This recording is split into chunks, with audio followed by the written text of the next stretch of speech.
Hey, so I have a master's degree in business, and today I'm going to use it to prove to you, beyond a shadow of doubt, that if DreamWorks does not change this disgusting abomination of an animation back to the original, why they're going to go bankrupt. And this isn't me being dramatic. I literally spent hours doing the math to prove to you exactly why and how they're going to go bankrupt if they don't fix this shit immediately. So let's just first establish this crime against humanity that has occurred.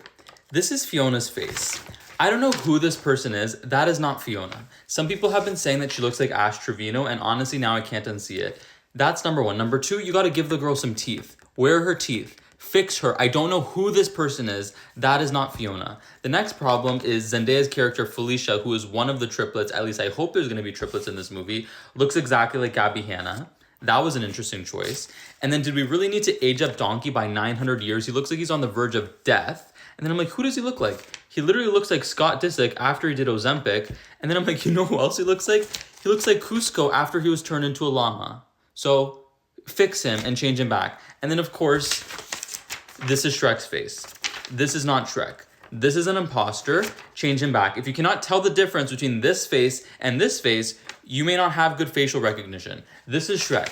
This is Shrek. This is not Shrek. Fix it. So for any of you losers that have been saying, oh, you're being dramatic, just let the new generation enjoy this movie. It's not for you. This movie is not for the kids. The kids. This movie is for us. This movie is for people born from 1998 to 2002. That's number one. Number two, I bet you any money that you did not read a 500-page book on the founding of DreamWorks and the historical significance of Shrek like I did, which explains exactly why this new Shrek movie represents the antithesis, the exact opposite of the entire reason why Shrek was created in the first place. So allow me to tell you what this story is, because it is the most insane story of deceit and revenge and pettiness that you have probably ever heard. So here's the story. Once upon a time, there was an extremely petty man named Jeffrey Katzenberg, and he worked for Disney. He was a complete tyrant. Everybody hated him because he was a little bit psycho, but he is responsible for movies like Beauty and the Beast, Aladdin, Little Mermaid, Lion King. He is the huge part of the creation of those films. And I mean, you can't create films like that without being a little bit psychotic, right? So there was a tragedy that occurred. The COO of the company tragically died in a helicopter crash. So then Jeffrey Katzenberg went to the CEO of Disney at the time, Mike Eisner, and said, I want his job. Mike Eisner said, you're too crazy. You can't have his job. And Jeffrey Katzenberg was so angry, he broke his contract. He said to Mike Eisner, I'm going to ruin your life and I'm going to burn this company to the ground. He then drove from the Disney parking lot to his billionaire friends' houses, who was Steven Spielberg and David Geffen, and he said, I want to start an animation studio specifically designed to destroy Disney and destroy Michael Eisner. It was very, very personal to him. So personal that he decided that each of the three wanted to put in $33 million to create this animation studio, which would soon create Shrek and Prince of Egypt, which was also an incredible movie. And he didn't have $33 million. Like for Steven Spielberg and David Geffen, that was like change them. That was like $5. Jeffrey Katzenberg was not as wealthy as them. So he literally mortgaged his house and almost made his family become homeless just so he could get revenge on Michael Eisner. So DreamWorks experienced some initial modest successes with films like Ants, A Bug's Life, Prince of Egypt, but they really struck gold with Shrek 1 because it was a specifically designed insult to Disney, a takedown of their brand, and a specific mockery of Michael Eisner himself. Even the villain in this film, Lord Farquaad, was created to be a caricature of him, this short, egotistical tyrant who oversaw this fake plastic kingdom. And Jeffrey Katzenberg was so petty that he even sent the movie to the Disney lawyers before it released and said, what are you going to do about it? There's nothing actionable here. Go ahead, try and sue me. So Shrek was a monumental success in every single measurable way. It was the first film to ever win Best Animated Picture, even beating out Monsters, Inc., which was a Pixar film, but Disney was very upset by that because they were publicly humiliated since Disney was already distributing Pixar films at the time.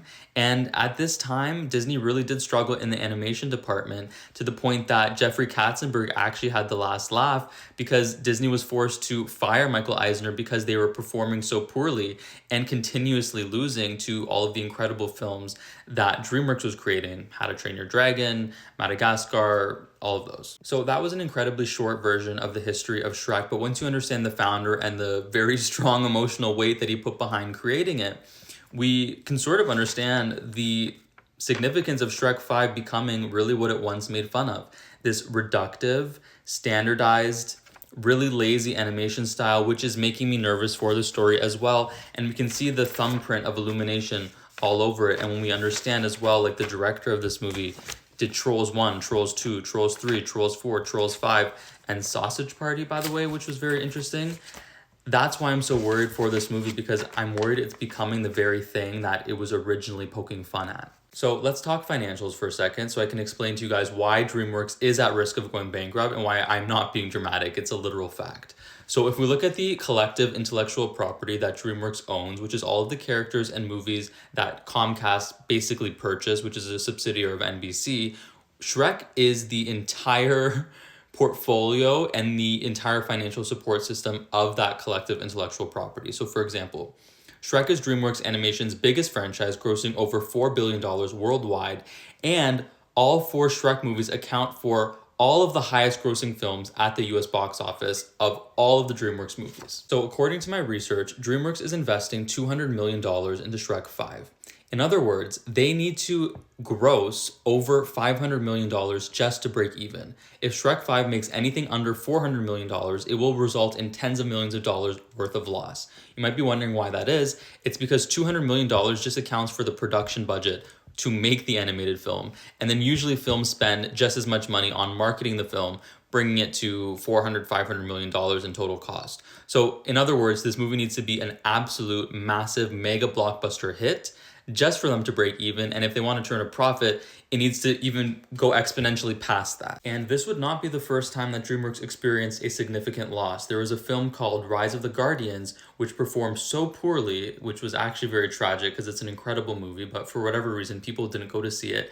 It resulted in DreamWorks having to lay off 500 employees, making it one of the biggest layoffs in the history of animation. So if Shrek 5 completely flops, it will derail the franchise, and DreamWorks will likely cease to exist as an independent studio, and NBC will probably just absorb it into its existing animation studio with Illumination, and we will never see Shrek on the screen again. So demographically speaking, the financial success of Shrek 5 is going to be almost solely determined by older Gen Zs and millennials, because when Shrek 4 came out in theaters in 2010, if you were 10 years old when you saw it in theaters, today you'd be 25 years old. And the thing about this specific age group is it's a double-sided coin. They're very dramatic. On the one end, if you give a lazy, uninspired sequel, the backlash and the financial repercussions will be brutal, severe, and very quick. And it could derail the franchise, and DreamWorks could cease to exist as a company. But on the other end, if you give us an amazing story that's rooted in the original ethos of Shrek, which is a meme culture, a movement, and something that is extremely nostalgic, you have the potential upside of having the complete opposite effect, which is a Barbenheimer moment where people dress up, go to the theater, see it 4 or 5 times, and it could honestly easily make $1 billion. But if they do what it seems like they're doing, which is modernizing Shrek for a younger audience and completely ignore the original demographic that made it a cultural phenomenon in the first place, it will backfire massively. So I actually wrote a little sample script of what I think the story for Shrek 5 should be. Years have passed, and Shrek has settled into a quiet life in the swamp with Fiona and their 3 teenage kids. But when their daughter Felicia is accepted into far, far away university on a fencing scholarship, she leaps at the chance to forge her own path. Determined to prove herself, Felicia leaves for FFAU, unaware that her arrival has awoken something dark. At the heart of the school stands headmistress Vivian, a regal but mysterious woman who takes a special interest in Felicia. At first, she appears to be a mentor, but a terrifying truth is revealed. Vivian is no ordinary headmistress. She's the wicked witch who first cursed Fiona. Decades ago, she orchestrated an elaborate plan to reclaim Far, Far Away for the magical beings who once ruled it.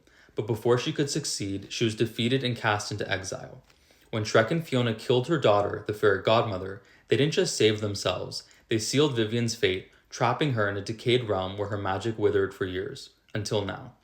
Felicia's presence has reawakened her, and Vivian sees her last chance for revenge.